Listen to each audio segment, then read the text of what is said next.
Iya, aku ya. Aku buat ah,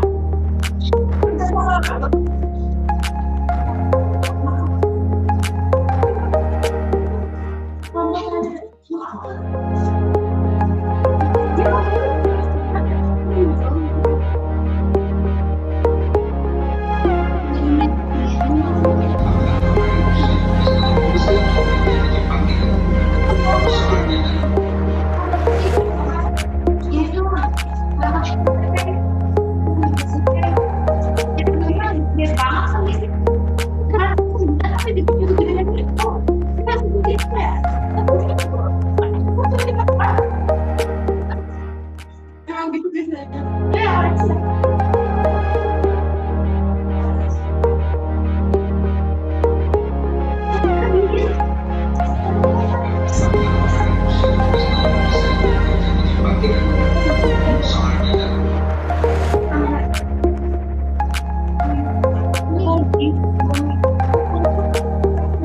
Cara lu di mute.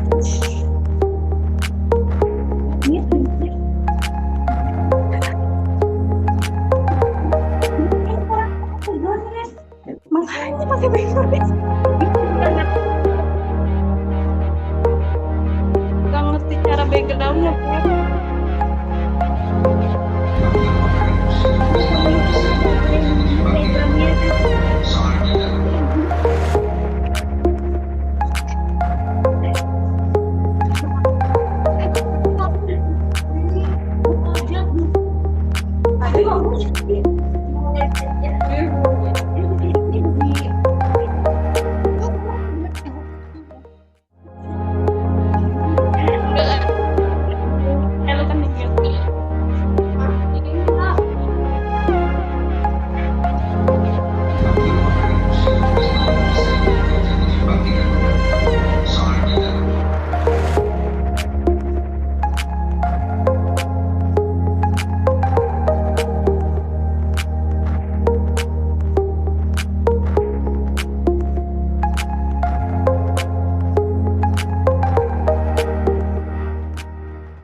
Halo, Assalamualaikum warahmatullahi wabarakatuh. Selamat sore teman-teman. Apa kabarnya nih? Balik lagi di acara di Talks 2.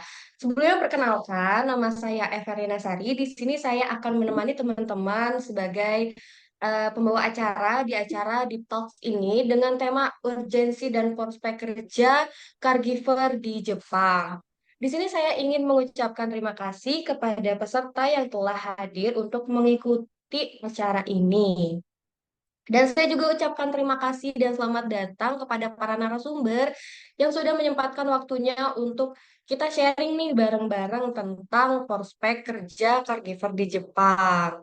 Nah, mungkin dari beberapa teman-teman belum tahu nih LPK Darmawan itu apa sih? Nah, jadi LPK Darmawan merupakan sebuah lembaga pelatihan kerja yang berfokus untuk menyalurkan pekerja ke Jepang. Nah, LPK Darmawan juga memiliki dua kelas nih, teman-teman, yaitu kelas bahasa Jepang dan juga kelas intensif keterampilan. Kelas intensif keterampilannya pun ada caregiver, perhotelan, dan juga tata boga. Oke, untuk teman-teman, jangan lupa untuk isi daftar hadir di WA Group untuk mendapatkan sertifikat ya. Nah, oke kita langsung aja memperkenalkan nih narasumber pertama kita yaitu Sensei Emi gitu. Sebelumnya aku ingin ngejelasin sedikit nih biografi tentang Sensei Emi. Nah, jadi Sensei Emi merupakan lulusan dari Akademi Kebidanan Wirahusada Nusantara Magelang. CCMB juga memiliki pengalaman magang di bidang caregiver pada tahun 2017 hingga 2019 ya di Jepang. Nah, sekarang CCMB berdedikasi untuk menjadi guru di SMK Darmawan. Yuk kita ngobrol sedikit dulu sama CCMI. Boleh CCMI? Iya, terima kasih. Suara kedengaran nggak? Kedengeran Sensei. Selamat sore Baik. Sensei. Gimana Baik. kabarnya nih Sensei? Alhamdulillah baik. Alhamdulillah. Sensei gimana nih kesibukannya sekarang? Sibukannya masih ngajar full nanti di SMK Senin sampai Jumat. Oh, Full. Alhamdulillah Iya. Sensei. Gimana nih ilmunya masih kepake sampai sekarang berarti ya Sensei ya? Bahasa Jepang dan caregiver. Alhamdulillah kepake semua ya, pas banget ngajarnya bahasa Jepang sama caregiver juga. Kalau sekarang namanya layanan kesehatan. Hmm, itu untuk semua kelas ya sih? Kalau bahasa Jepangnya dulu dulu untuk LK aja. Sekarang ada Hmm, ngajar hotelan sama tata boga atau kuliner. Tahun ini oke. ada tata boga sama kuliner. Sensei ngomong-ngomong kan Sensei juga menjadi guru bahasa Jepang ya Sensei ya. Iya, Gimana sih belajar bahasa Jepang tuh sulit gak Sensei? sulit, tapi kalau rajin mudah. Oke, tipsnya Eh, berarti harus rajin ya Sensei ya? iya, kalau pinter Oh, tapi nggak rajin sama aja sih, nggak bakalan bisa oh, iya. gitu. Ya Benar, harus benar, dia benar. rajin gitu, rajin. Terus karena kan kalau bahasa itu kalau nggak dipelajarin tiap hari itu apa sulit gitu lah, bakalan Benar, lupa-lupa. benar. Jadi emang Benar ya kalau Sensei? rajin tiap hari dia yang belajar belajar sedikit-sedikit, nah insya Allah tuh bisa cepet apa namanya bahasa Jepangnya lancar. Iya, benar. Apalagi ya Sensei bahasa Jepang itu kan agak sulit banyak kanji-kanjinya. Itu tuh yang Ya, teman-teman agak kesulitan di situ. ya Tipsnya benar. rajin ya Sensei. Ya rajin, rajin nulis, rajin baca itu sih. Kalau pinter tapi nggak Oke, rajin, sama aja gitu, susah. Rata-rata pasti kalau benar-benar. anak tes belajar bahasa Jepang dia rajin. Tiap hari dia Hmm, belajar, jadi nggak lupa. iya, Seperti betul-betul Sensei. Kuncinya rajin ya teman-teman ya. tuh. Oke, kita mungkin langsung aja ya, Sensei. Mungkin teman-teman juga udah mau tahu nih pemaparan materi dari Sensei gitu. Untuk Sensei Emi, waktu dan tempat dipersilahkan. Terima kasih. Baik.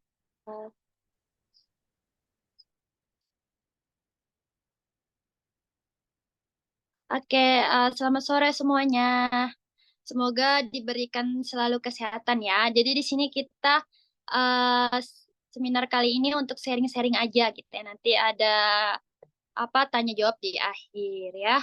Oke, di sini kita ada pembahasan tentang urgensi dan prospek kerja caregiver di Jepang ya. Oke, selanjutnya.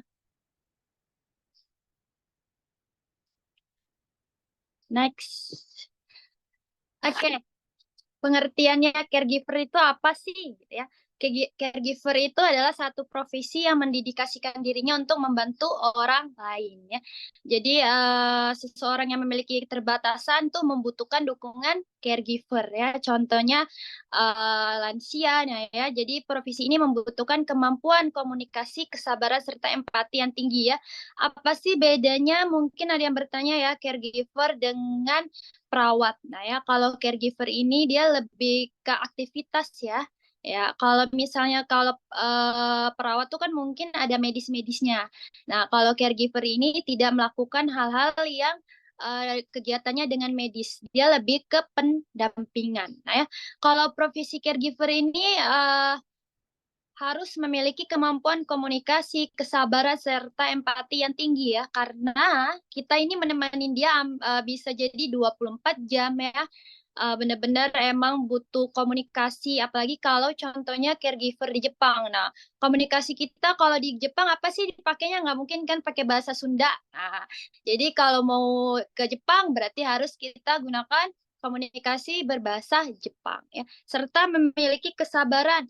Kenapa nih kesabarannya harus tinggi ya? Karena mungkin lansia ini kan memiliki apa namanya kembali lagi seperti dia masa kecil gitu ya. Jadi tingkahnya itu tidak terduga gitu. Jadi kadang dia bisa aja marah, kadang dia bisa apa namanya bisa aja bahagia. Nah, itu. Kita di sini sebagai caregiver bukan hanya tahu tentang caregiver itu apa, tapi harus punya kesabaran yang luas ya. Kalau misalnya kayak perawat mungkin hanya ya udah ini obatnya ibu gitu ya, seperti itu aja. Kalau caregiveran kita sehari-hari menemani dia gitu. Serta empati yang tinggi. Jadi kita memposisikan diri emang sebagaimana kita seandainya ingin di apa namanya diperlakukan sama orang gitu. Jadi di sini emang kalian benar-benar memperlakukan lansianya itu apa namanya benar-benar seperti keluarga kalian sendiri gitu, bukan orang lain ya. Karena memang banyaknya di negara maju itu kenapa membutuhkan caregiver ya, eh, karena apalagi Jepang ya, angka kelahirannya itu rendah gitu.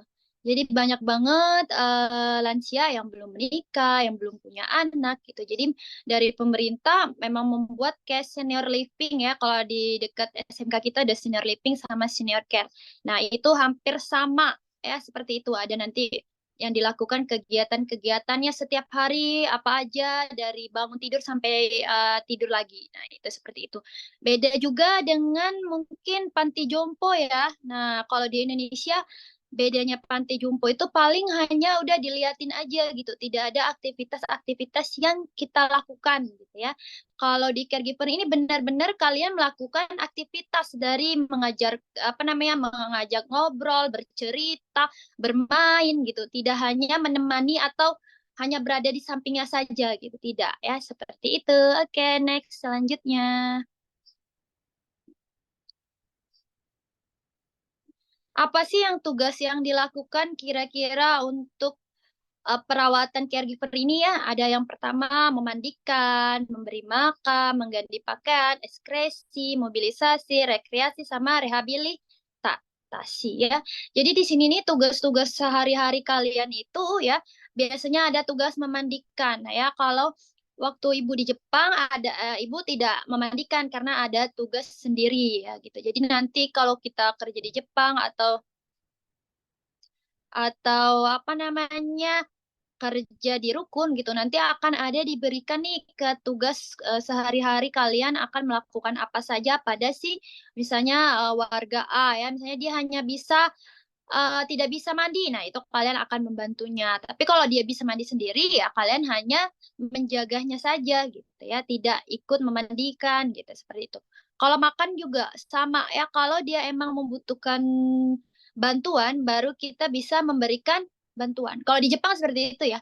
Kalau seandainya tangannya aja masih bisa ngangkat sendiri, kita tidak boleh membantu gitu.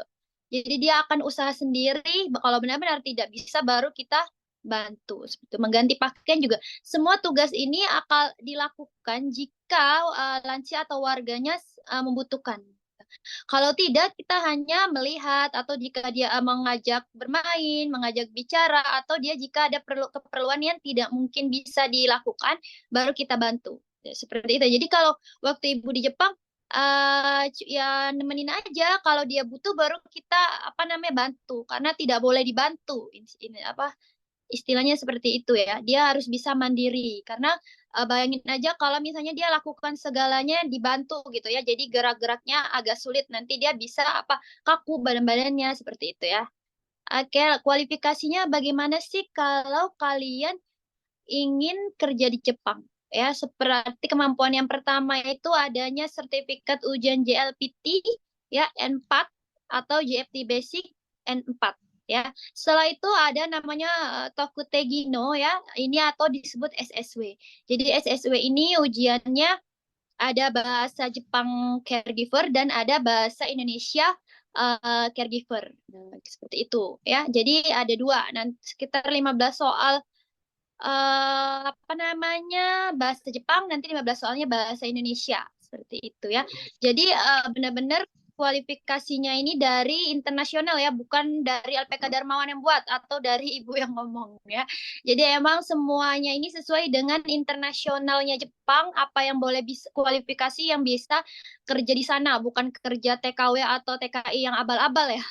Biasanya kan dikiranya jadi TKW atau TKI gitu ya, enggak. Jadi kalau di Jepang itu emang benar-benar memanusiakan manusia. Jadi kalau emang kalian punya sertifikat ya sama seperti pekerja di Jepang gitu. Tidak dibeda-bedakan ya, seperti itu. Selanjutnya,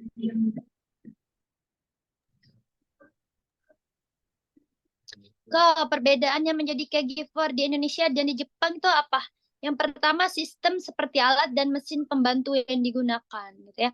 Di Jepang itu ada alat yang bisa mengangkat ya warga atau lansianya dari tempat tidur langsung misalnya ke kursi roda. Jadi kalian tidak perlu capek-capek buat ngangkatnya seperti itu ya. Memandikan juga sama, ada di bathtub ya. Bathtub itu dia berendam. Jadi warga atau lansianya ini nanti berendam. Nah, berendam itu dia akan diangkat sama pakai alat-alat canggih Jepang seperti itu ya.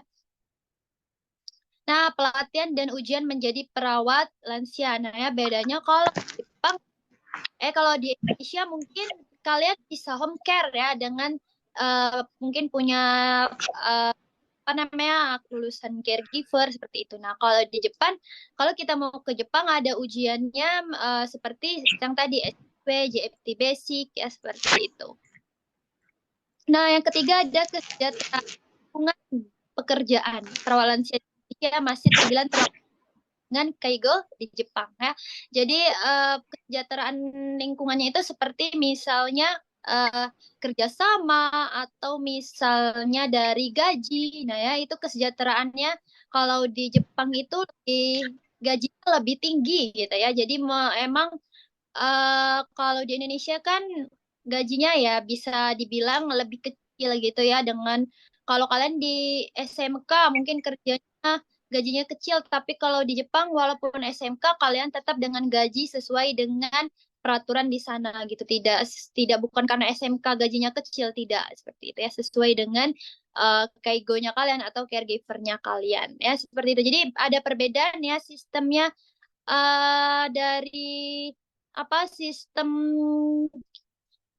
dari sistem kesejahteraannya atau sistem pembelajarannya juga pasti berbeda di setiap negara ya. Oke, selanjutnya.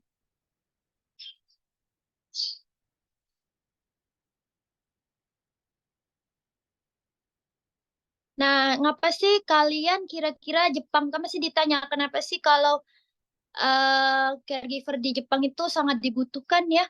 Karena di Jepang itu salah satu populasi lansianya terbanyak di dunia ya. Nah, tadi kan udah dikasih tahu kalau orang Jepang itu nggak suka nikah. Nah ya, maksudnya jarang ada yang ingin menikah seperti itu. Jadi setelah mereka tua itu mereka tidak punya anak untuk menjaga mereka. Jadi makanya di Jepang itu banyak banget senior living atau senior care ya dari pemerintah untuk melayani para lansia ini gitu ya. Jadi emang Jepang ini salah satu negara yang butuh gitu, butuh banget caregiver ya. Kenapa juga di Jepang ini salah satu yang Ibu saranin ya, karena dari mereka menghargai kita itu sangat luar biasa gitu.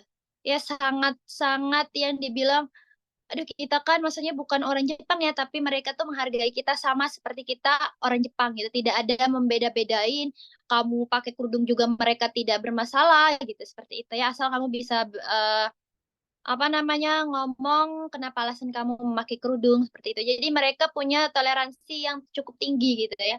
Ya, habis itu kerjanya nyaman ya. Karena kalau kalau di awal mungkin di setiap kerja dimanapun mungkin kita mengalami kesulitan ya, tapi lama-lama akan menyenangkan ya daripada tidur tapi misalnya kalian nih daripada tidur nggak dapat apa-apa lebih baik kerja dapat gaji yang besar. Nah, bisa beli apa yang kalian butuhkan seperti itu ya. Nah, kualitas gajinya ya, gaji di Jepang itu nggak abal-abal ya. Bisa sampai 15-an ya, atas ya. Bisa sampai ke atas. Nah, kalau di Indonesia mungkin dua ke bawah aja belum tentu gitu ya. Misalnya belum dapat dua ke atas ya. Nah, seperti itu ya. Nah, abis itu di caregiver juga menawarkan karir yang baik. Kenapa? Kalau kalian kerjanya bagus, habis itu dari tempat kalian kerja orangnya suka, kalian bisa disekolahkan lagi seperti itu. Jadi kalau kalian di Jepang itu emang kalau dia suka sama orang, maka dia akan baik banget sama orang tersebut gitu. Oke, selanjutnya. Nah, apa sih perbedaan rumah sakit dan senior living ya? Nanti mungkin ada Kak Alam juga bisa menambahin apa sih dia kan kerja di rumah sakit ya nanti apa perbedaannya. Nah, kalau ibu dulu waktu itu di Jepang di senior living ya, perawatan lansia yang masih bisa beraktivitas yang tidak perlu alat-alat perawatan yang gawat darurat. Nah, kalau di rumah sakit ini adalah tipe lansia yang sangat membutuhkan perawatan medis ya yang sangat membutuhkan perawatan medis. Nah, kalau di senior living itu paling Alzheimer kayak seperti itu ya, mungkin yang paling nggak pikun, nah yang kayak gitu ya, mungkin masih bisa di senior living ya. Ada juga yang mungkin lansia yang nggak bisa bangun ya masih berbaring di tempat tidur. Nah, itu masih ada di senior living karena dia tidak membutuhkan alat-alat medis yang gawat darurat. Nah, ya kalau ada kegawatan darurat dari senior living akan membawanya ke rumah sakit gitu ya, rumah sakit untuk lansia. Seperti ada bedanya rumah sakit dan senior living. Selanjutnya. Oke, nah seperti itu ya pembahasan kita hari ini ya. Mungkin saran dan pesan Ibu buat yang ingin pergi ke Jepang bisa mulai dari sekarang ya untuk belajar bahasa Jepangnya buat persiapan-persiapan kalian di Jepang. Jepang itu tidak semenakutkan yang kita pikirkan kok ya. Udah ada beberapa anak yang LPK Darmawan ya sekitar 7 orang yang sudah berangkat dan alhamdulillah mereka di sana sehat dan insya Allah bahagia ya dan semoga diberikan kelancaran. Nah, bagi yang berminat boleh silakan WA atau buka web LPK Darmawan ya buat untuk tanya-tanya kira-kira persiapan apa saja yang bisa saya lakukan jika saya ingin jadi caregiver atau ingin kerja di Jepang. Ya, seperti itu. Sekian dan terima kasih. Terima kasih Ibu Emi atas pemaparannya. Sangat bermanfaat banget nih buat kami, terutama. Ternyata ya teman-teman, sesuai pemaparan yang telah Ibu Emi sampaikan, ternyata tuh di Jepang banyak banget prospek kerjanya. Karena kan pertumbuhannya kan pertumbuhan kelahirannya itu kayak kurang kan, sedangkan eh, memiliki populasi lansia terbanyak di dunia. Jadi buat teman-teman yang mau kerja ke Jepang itu cocok banget dan bisa banget ya Sensei. Oke, Bisa banget. mungkin ya, oke, mungkin langsung aja kita ke ke narasumber kedua ya. Kita ngobrol-ngobrol langsung nih sama Kak Alam. Kita mau lihat kehidupan Kak Alam di Jepang tuh gimana sih? Buat teman-teman yang mau bertanya ke Sensei Emi boleh dicatat dulu dan juga boleh ditanyakan di akhir acara di waktu sesi tanya jawab. Oke, kita langsung aja ke Kak Alam. Oh iya, sebelum itu kita lihat dulu yuk video dari Kak Alam. Yuk kita simak bareng-bareng.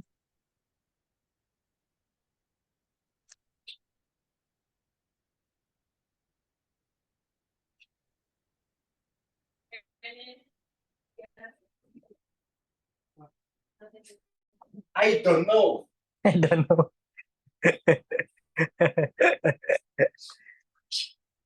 Gak pernah makan bebek asap. Bro. Emang ada di sini yang jualan bebek? Oke teman-teman, mungkin aku bisa kayak bacain sedikit tentang biografi Kak Alam ya. Jadi Kak Alam, jadi Kak Alam merupakan salah satu alumni dari LPK Darmawan.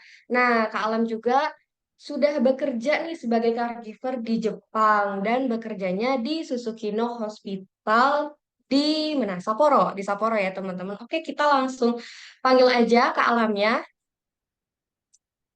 Selamat sore Kak Alam. Berarti di Jepang malam, sudah malam ya Kak Alam? Ya, selamat sore. Ya, di Jepang sekarang sekitar pukul 18.30 atau sekarang di 18.22. Oke. Gimana Kak Alam di Jepang nih rasanya? Di Jepang sebenarnya enak sih tinggal di Jepang, kayak emang kayak transportasi juga enak, deket, mau kemana-mana juga enak. Kalau misalkannya kita mau pergi ke pasar atau berbelanja juga banyak kok supermarket yang dekat gitu dengan dekat-dekat apartemen atau rumah gitu. Jadi kalau mau kemana-mana juga berpergian kemana-mana enak dan gampang karena transportasi di sini juga emang cukup memadai. Oke, berarti di sana tuh kayak enak banget ya, transportasi udah ada. Ada culture shock tersendiri nggak sih Kak Alam selama di Jepang gitu waktu pas pertama kali ke Jepang?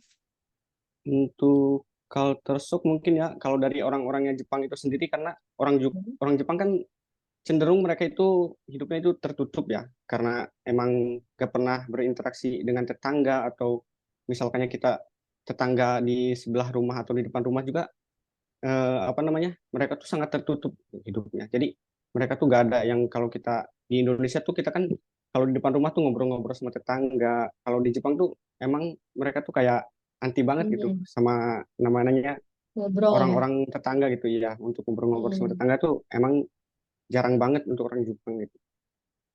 Jadi kayak Hmm, emang di sini tuh di Jepang tuh emang kayak sepi tuh kayak di depan-depan rumah tuh emang jarang banget ada orang-orang yang nongkrong di depan rumah atau apa gitu. Emang cukup sepi sih di Jepang ini. Jadi emang apa namanya untuk mungkin tetangga-tetangga di Jepang tuh emang kayak kurang peduli gitu sama tetangga di sebelahnya atau gimana hmm. gitu. Itu sih menurut saya sih cukup apa ya berbeda banget kan sama di Indonesia gitu. Iya, betul-betul. Berarti kayak di Jepang tuh bener-bener sepi, sesepi itu ya Kak ya? Iya bener. Memang Kalau kalau semisal, kata orang sih oke oke, emang ya. cocok banget kan buat orang-orang introvert tuh di Jepang Kaum tuh karena emang introvert bener. iya Hmm. bener. Benar-benar banget. Terus kalau perihal makanan nih Kak Alam, kalau misal mau jajan kan banyak banget kan yang pakai Butaniku atau yang lainnya gitu. Terus kayak gimana sih Kak Alam tipsnya nyari makanan yang halal gitu? Buat makanan yang halal tuh emang di Jepang tuh emang agak sulit ya. Apalagi mungkin di tempat-tempat tertentu emang udah banyak ya toko-toko yang emang menjual makanan-makanan halal. Mungkin di tempat-tempat tertentu juga ada yang emang susah banget buat dapat makanan-makanan yang halal tuh. Tapi kita emang semua makanan di Jepang tuh pasti kan ada komposisi dari makanannya tuh ada mengandung apakah apa butaniku atau daging babi atau sejenisnya yang kita emang nggak boleh makan gitu.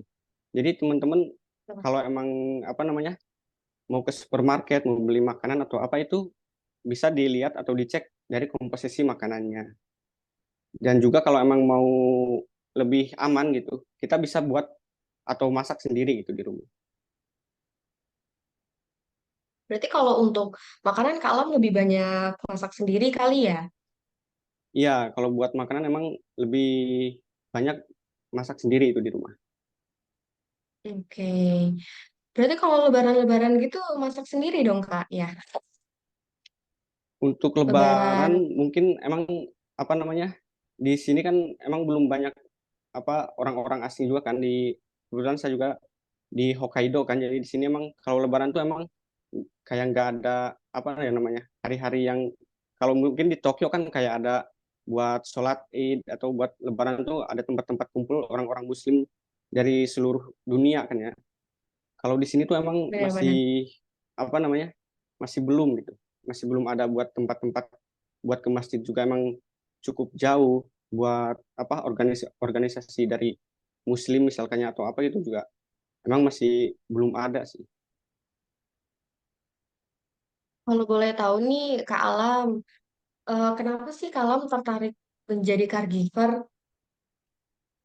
Eh, Kalau untuk menjadi caregiver sendiri tuh emang dari kerjanya juga cukup enak kan. Meskipun Iya. kita panas itu nggak kepanasan, Hmm. hujan juga nggak kehujanan karena kita emang kerjanya itu di dalam ruangan. Selain itu kerjanya Hmm. juga nggak terlalu capek, cuma mungkin emang butuh dari segi kesabaran aja sih kalau dari caregiver. Karena emang kita menghadapi lansia kan, yang emang itu sifatnya seperti balik ke anak-anak gitu. Jadi emang kadang jam segini marah, jam berikutnya juga emang udah biasa lagi gitu. Kadang kita emang kena marah atau apa gitu. Ya itu emang harus sabarnya itu di situ buat caregiver. Dan enaknya juga caregiver tuh apa namanya? Kita emang bisa mengasah skill juga di apa namanya? Di kita ngomong sama mereka, mengasah skill bahasa kita karena emang di caregiver itu untuk bahasa emang dipakai sehari-hari. Hampir setiap hari itu emang dipakai. Jadi kita kalau emang mau orang-orang yang mau mendalami bahasa Jepang juga lebih enak sih, cocok emang di caregiver. Oke, jadi kuncinya menjadi caregiver itu harus sabar ya Kak Alam ya. Dan kayak Iya, lebih banyak enaknya ternyata ya menjadi caregiver. Kita ngeriung bareng lah istilahnya sama orang Jepangnya gitu. Terus kalau boleh tahu kenapa nih memilih Jepang sebagai negara tujuan saat bekerja? Jepang. Mungkin karena Jepang itu apa ya, negara dengan apa budaya itu kayak dengan budaya gitu ya. Kayak emang Hmm. budaya-budaya Jepang tuh emang unik. Selain itu juga Hmm. emang tingkat rasisme di Jepang juga emang cukup rendah kan ya. Orang-orangnya Hmm. juga emang sebagian besar tuh nggak mau kita pakai kerudung atau apa gitu, untuk orang Muslim juga emang nggak ada rasisme dari orang Jepang gitu. Mungkin pun emang mungkin setiap negara juga ada ya beberapa. Tapi di Jepang ini yang apa namanya, cukup aman sih. Karena makanya saya pilih ke Jepang itu karena emang negaranya yang aman, bersih, juga budayanya juga yang unik kan. Selain itu juga musim di Jepang juga ada 4 kan ya. Banyak ya. Ada musim dinginnya Iya, juga di situ. Jadi kita bisa apa namanya, eh, bermain ya. bisa Bermain bermain. salju. Iya, iya, tuh. Jadi emang Jepang ini apa namanya, tempat-tempatnya tuh emang kayak bagus gitu. Jadi emang Betul, cocok betul. sih gitu. Iya sih, aku juga setuju sih kalau Jepang tuh emang benar-benar yang bagus banget walaupun aku sendiri belum pernah nih, tapi ngelihatnya aja udah kayak keren banget gitu. Terus kalau kesulitan nih Kak Alam atau tantangan selama bekerja sebagai caregiver, terus cara Kakak untuk melalui tantangan itu gimana sih Kak biasanya? Mungkin kalau untuk kesulitan itu di Jepang itu udah pasti yang pertama itu dari bahasa ya. Selain kita emang bahasa kita masih terbatas juga, apa namanya, pendengaran kita juga kan emang belum terbiasa kan dengan bahasa Jepang itu emang untuk sebulan sampai 3 bulan awal tuh emang cukup sulit sih buat adaptasi di Jepang itu. Kayak emang dari bahasa juga kita belum bisa berkomunikasi. Kalau kita mau ada apa-apa juga kan mau menyampaikannya juga gimana gitu. Kalau kita bahasanya aja belum tahu gitu. Emang yang cukup sulit tuh dari awal emang adaptasinya itu dari bahasa sih emang yang sulit. Terus tips Kak Alam dalam menghadapi kesulitan itu gimana sih Kak biasanya? Kayak kan tadi terkendala di bahasa ya, gitu. Ya, kalau untuk dari bahasa, ya apa namanya, kita harus rajin-rajin belajar. Tiap hari itu belajar atau apa namanya, baca-baca buku untuk apa namanya, lebih mendalami Komunikasi ya. di Hmm. bahasa Jepangnya, iya, komunikasinya. Oke, benar-benar benar. Kalau boleh tahu nih, Kak Alam bisa ceritain sedikit nggak keseharian Kak Alam di Jepang nih sebagai caregiver di rumah sakit? Ya, untuk keseharian mungkin hampir sama ya, apa kalau kita bekerja di Rojin Home atau Rukun itu. Cuma bedanya kalau di rumah sakit ini apa namanya? Kalau di panti atau di rukun senior itu kita ada yang namanya rekreasi atau waktu luang untuk bermain.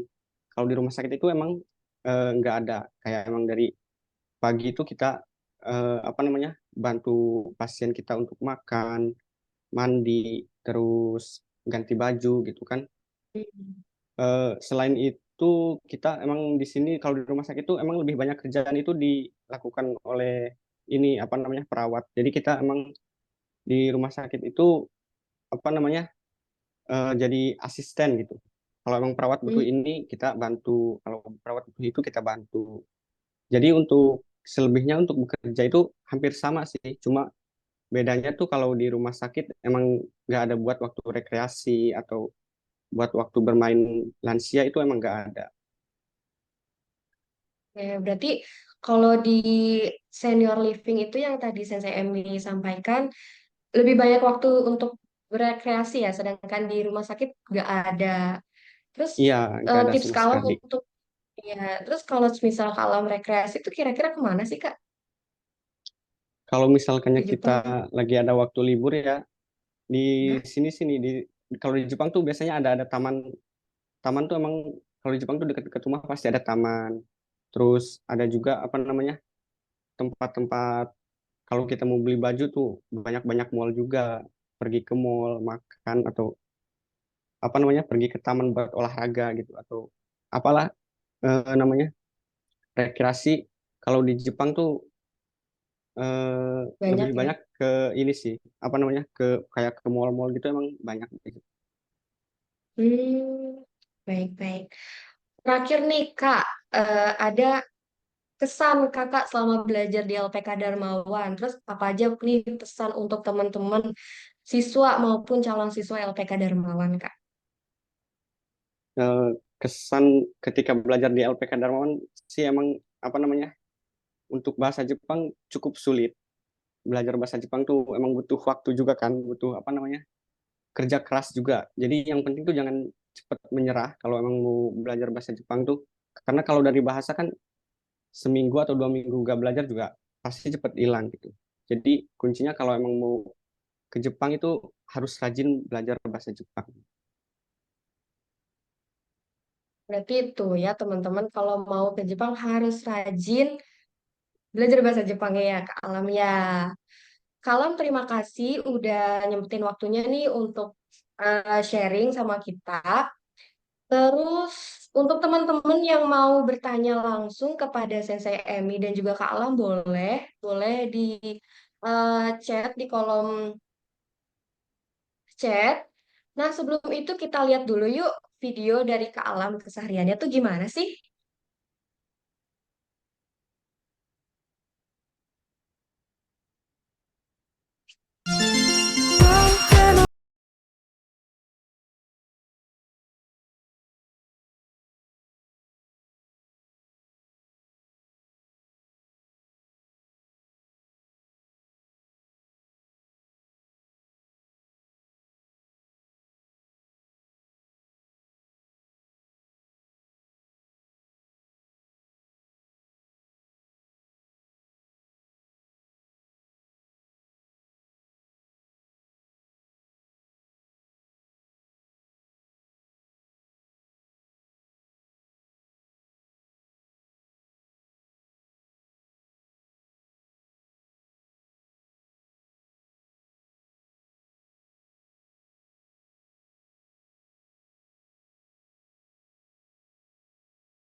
Nah, gimana teman-teman?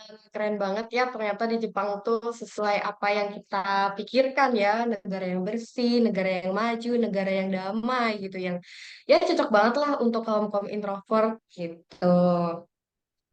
Mungkin buat teman-teman ada yang mau ditanyakan, boleh langsung ke kolom chat ya. Jangan lupa tulis nama dan juga asalnya nih dari mana. Terus pertanyaannya boleh ditujukan untuk siapa. Tuh.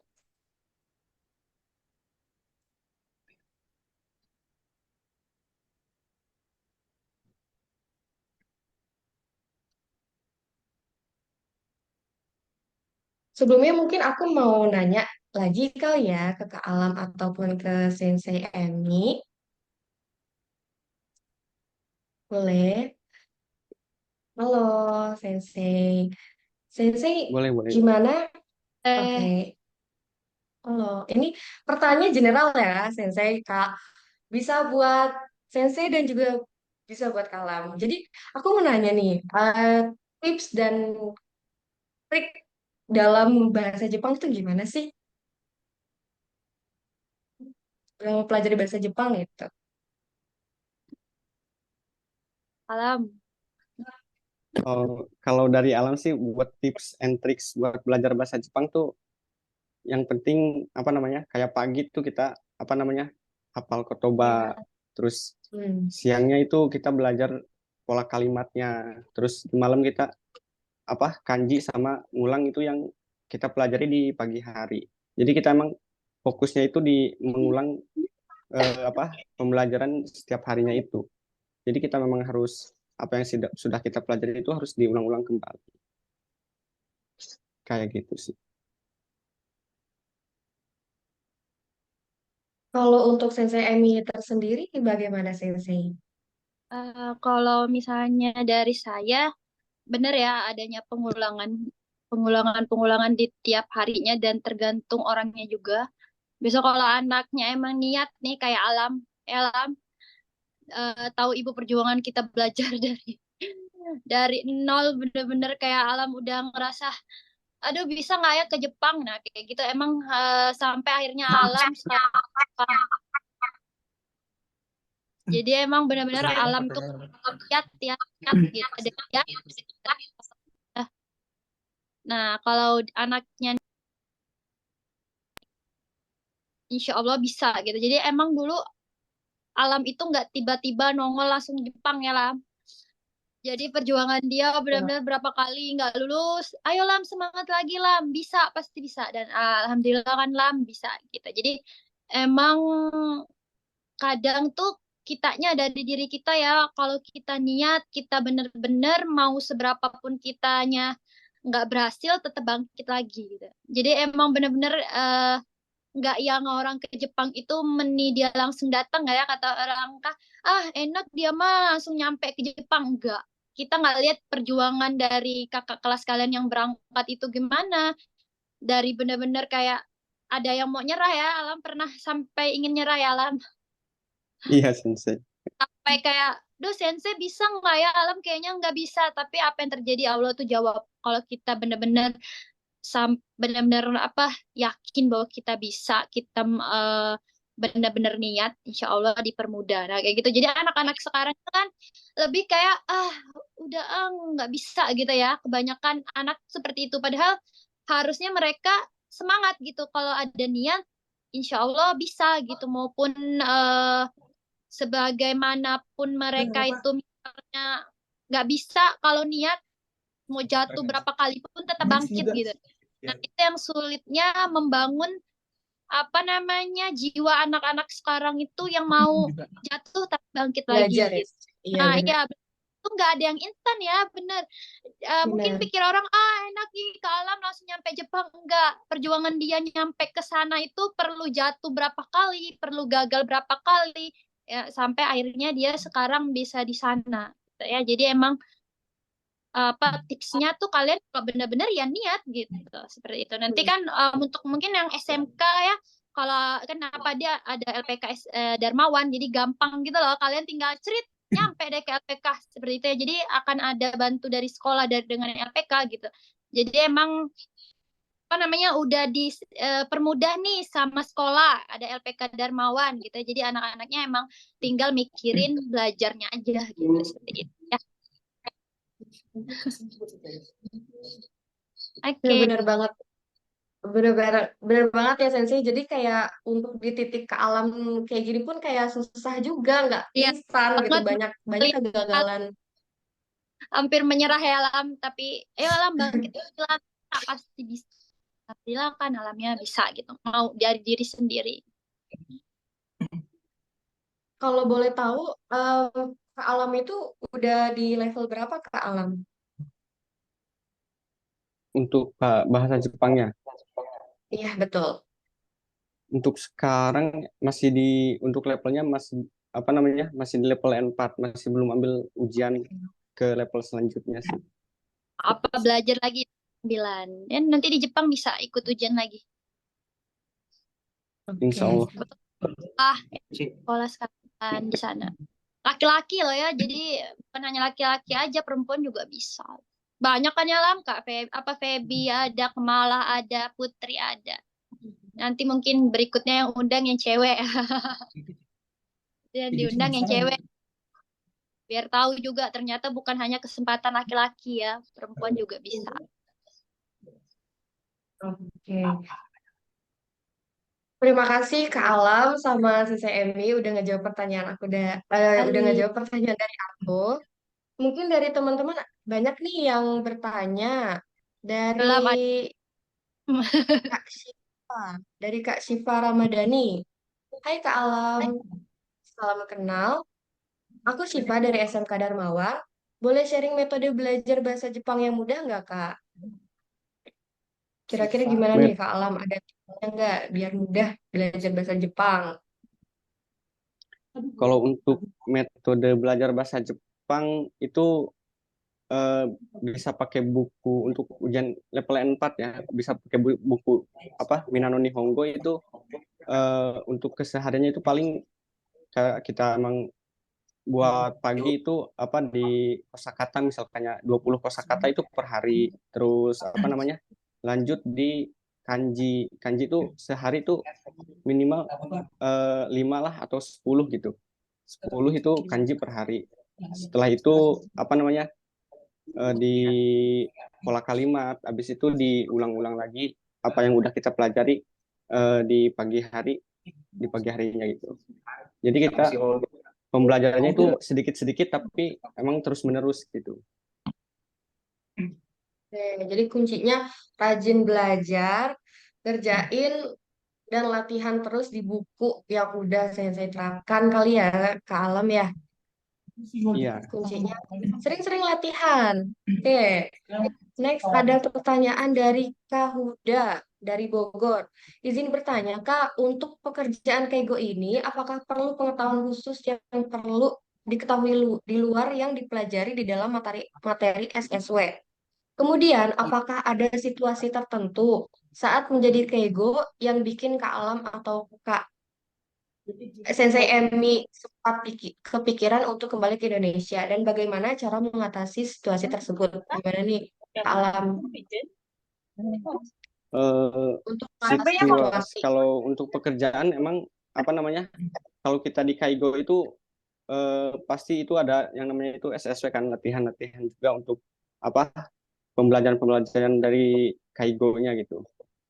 Biasanya juga untuk sebelum kita berangkat ke Jepang itu ada pelatihan dulu biasanya, minimal sebulan atau berapa minggu gitu pelatihan untuk di bidang Kaigo-nya, untuk apa namanya hal-hal yang membuat kita ingin kembali ke Indo sih untuk sampai sekarang sih nggak ada.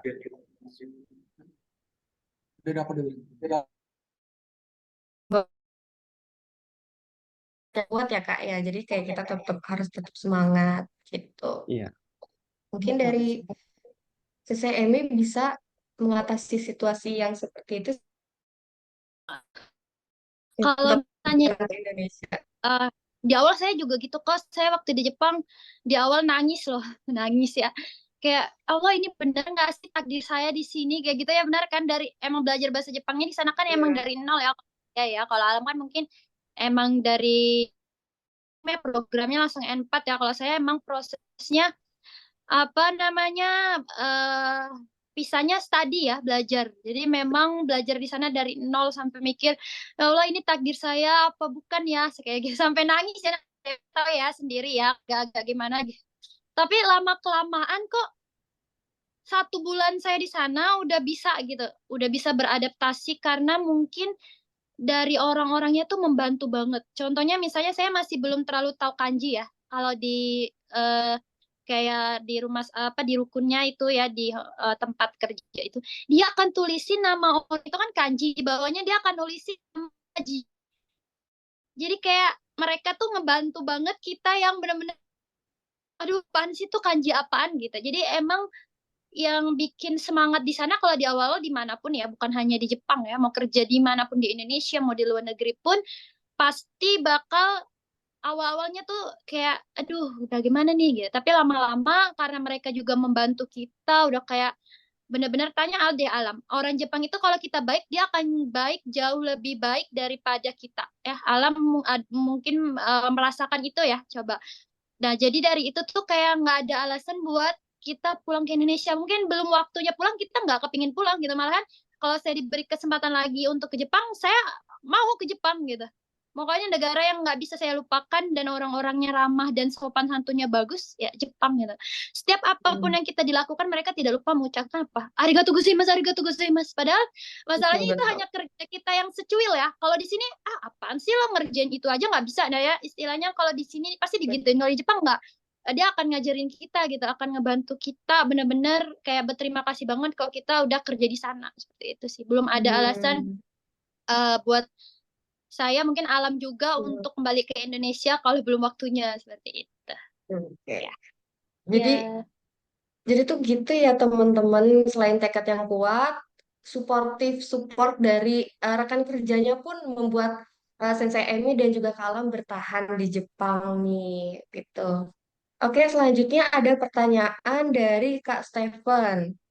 Buat Sensei Emi, mau tanya Sensei, kalau di LPK itu kan belajarnya biasanya 6 bulan ya.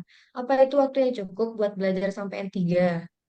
Nah, ya ini banyak yang mungkin bertanya-tanya ya. Ada yang LPK memang menargetkan KMPN 3. Nah, bisa nggak bisa kalau LPK itu kan lebih ke belajarnya full ya. Dari jam pagi sampai sore, istilahnya seperti itu ya kalau LPK. Kalau misalnya kayak SMK ini kan seminggu belum tentu tiap hari gitu ya. Jadi mungkin ada dipotong dengan mereka praktek, ada dipotong mereka ada kegiatan project dan yang lain kalau di SMK. Tapi kalau di LPK ini, insya Allah ya, apalagi nanti eh, apa didukung dengan sistem Gakushudo ya, yang aplikasi itu ya, seperti itu ya. Itu mungkin bisa mendukung kita untuk bisa lulus. Oh ini ya, belajar tiap hari N5 itu lulus 1 bulan. Nah, itu udah dibuktikan ada anak murid juga yang waktu saya pernah ngajar di tempat lain ya, dalam 1 bulan dia bisa belajar N5 dan dia bisa lulus. Nah, itu berarti kan bagaimana niatnya kita juga ya, karena tergantung kita juga gitu. Bukan karena misalnya ada setidaknya kita berusaha ya, apalagi didukung dengan banyak pembelajaran yang dikasih sama senseinya, ada aplikasi. Nah, itu saya mengatakan 6 bulan itu maksudnya seperti ini ya. Jadi misalnya kalian 3 bulan, 1 bulan tuh bisa lulus N5 ya, misalnya seperti itu ya. 3 bulan udah bisa N4 nih karena belajarnya tiap hari. Nah, 3 bulannya ini untuk persiapan kalian di aplikasi N3 gitu. Jadi kalian menunggu misalnya wawancara dan yang lain itu tidak hanya diam gitu, tapi ada pembelajaran di N3-nya seperti itu. Nanti akan dibantu dengan aplikasi Gakushudo. Nah, seperti itu. Jadi emang ada pertahapannya gitu ya. Jadi kalau tergantung diri sendiri, kalau emang kita tekad mau cepat berangkat ke Jepang ya harus bisa gitu. Harus mau nggak mau harus bisa berusaha bagaimana cara. Oke, seperti itu. Harus Terima kasih. bisa. Tuh. Sama-sama Sensei. Jadi ya Kak Stephen ya. Jadi cukup ya, cukup 6 bulan belajar N3 karena kan fokusnya di bahasa Jepangnya gitu. Ada lagi nih Kak dari Kak Jihan. Halo Kak Alam, aku Jihan dari SMK Darmawan. Butuh waktu berapa lama ya Kak untuk benar-benar menguasai bahasa Jepang dan apakah ada struggle lain saat jadi caregiver di Jepang? untuk waktu belajar bahasa Jepang itu memang untuk apa namanya N4 itu biasanya di 4 sampai 5 bulan itu biasanya cukup buat belajar N5 sama N4-nya. Cuma balik ke diri kita masing-masing, kalau misalkannya diri kita benar-benar mau belajar bahasa Jepang itu tergantung dari kitanya juga, cepat atau lambatnya itu apa namanya tergantung dari usaha kita itu masing-masing gitu. Jadi kalau memang pengen cepat, kita juga harus usahin diri kita itu untuk apa namanya terus-menerus itu belajar bahasa Jepang gitu. Jadi memang kalau untuk cepat atau lambatnya itu untuk cukup atau enggaknya itu tergantung dari diri kita masing-masing gitu. Gitu ya, Kak. Terus ada lagi nih dari Muhammad Gojali. Sensei, apakah saya bisa seperti Kak Alam, sedangkan saya cepat bosan karena banyak yang tidak ngerti, walaupun terus berusaha belajar, tetap sulit dimengerti. Tuh, mungkin saking ini ya, sulit mungkin ya, Muzukasin deh. Kasih ya, tapi kan Omoshiroi kan. Ya, Mas. Tapi menyenangkan ya, maksudnya emang mungkin kalau di masa SMK ini mungkin kan terbagi-bagi ya gitu. Jadi mungkin ada, apalagi kalau misalnya kalian banyak kegiatan, apalagi pas dipotong PKL, apalagi dipotong karena pembelajaran ada bloknya ya, nggak Jepang itu nggak yang blok pertama saya ada Jepang, di blok berikutnya itu nggak ada gitu. Jadi ada blok pertama dan blok kedua ya, mungkin yang membuat anak SMK ini agak sulit ya, maksudnya eh, apa namanya kendalanya itu mungkin kurang fokus seperti itu ya. Tapi kalau yang dulu kan adanya ditambah 1 tahun ya, jadinya kayak angkatan ke alam itu kan 4 tahun. Jadi mereka tuh emang 1 tahunnya fokus belajar bahasa Jepang. Nah kalau yang angkatan sekarang kan udah nggak angkatannya 3 tahun gitu ya. Jadi emang kalau kita kurang fokus emang kayak susah banget gitu ya, mungkin lebih kayak ingatkan lagi nih, aduh Jepang Jepang Jepang aku banget pingin banget ke Jepang, mungkin memotivasi diri bahwa apa namanya kalau pingin ke Jepang nih harus bisa gitu, harus bisa memotivasi diri, mungkin pelajarannya tuh nggak harus yang sulit-sulit gitu loh, jadi kayak tiap hari itu kamu mengulang kosakata kotoba ya, nah kayak gitu mungkin bisa membuat semangatnya lagi, ayo semangat gitu kan, apalagi kalau ada temen yang barengan kepingin ke Jepang, nah itu bisa saling menyemangatin ya Gozali ya, semangat lagi Bismillah.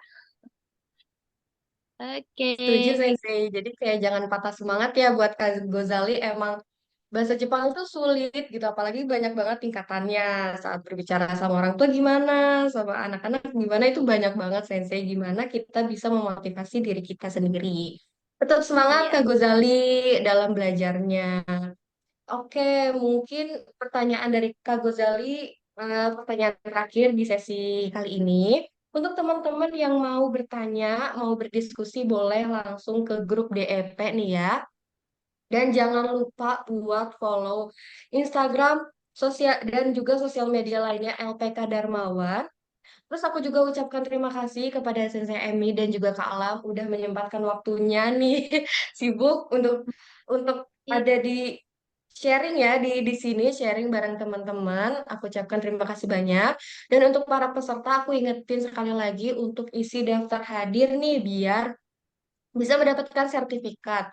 Follow Nah, IG-nya Mbak. Nah, anak-anak harus follow IG-nya dulu nih, baru bisa dapat sertifikat ya.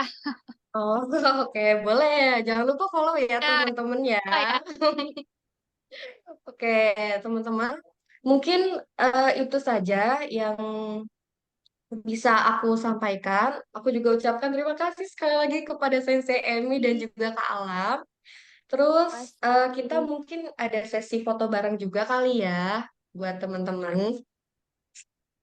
Sebelum itu tuh kita foto bareng dulu. Boleh teman-teman yang lainnya untuk on cam. Yuk.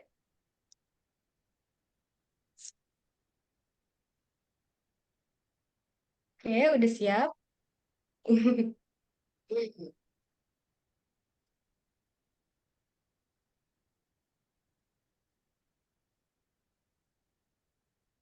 Wah, rame ya. Ternyata satu Zoom bisa untuk berapa orang? Ya, Udah beberapa banyak. Ayo semuanya yuk di camkan dulu kameranya. Ada yang lagi PKL juga tuh sempet-sempet ikut ya. Keren banget sih, terima kasih. Tetap semangat buat yang belajar bahasa Jepang, yang belajar caregiver dan lain sebagainya. Yuk,